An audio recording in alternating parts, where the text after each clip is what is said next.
Beberapa waktu terakhir, kasus diabetes mengalami peningkatan.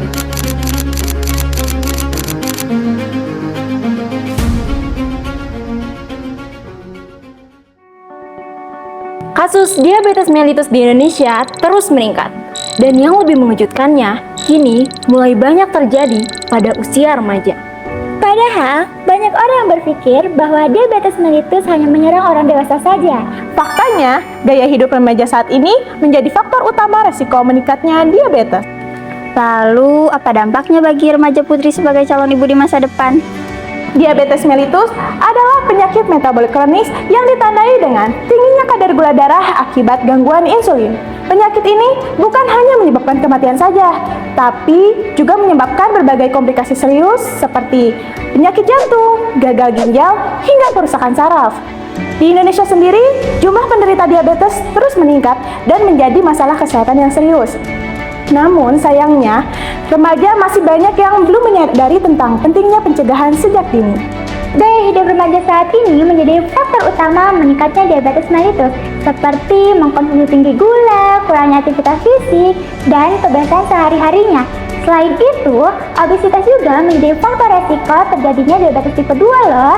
Jika tidak dicegah saat ini, maka akan terbawa hingga dewasa nanti.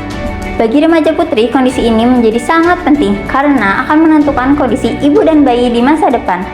Wanita dengan diabetes akan berisiko mengalami komplikasi seperti preeklamsia, bayi besar, dan juga kelahiran prematur. Oleh karena itu, kesehatan kita hari ini akan berdampak pada generasi di masa depan. Kabar baiknya, diabetes mellitus tipe 2 ini sebenarnya dapat dicegah. Perubahan gaya hidup sejak usia muda terbukti dapat menurunkan risiko secara signifikan. Langkah sederhana seperti menjaga pola makan, aktif bergerak, dan mengontrol berat badan sangat berperan penting dalam menjaga kadar gula darah. Selain itu, pengetahuan dan kesadaran juga menjadi kunci utama pencegahan. Dari pemahaman ini, kita bisa mulai menerapkan langkah sederhana dalam kehidupan sehari-hari.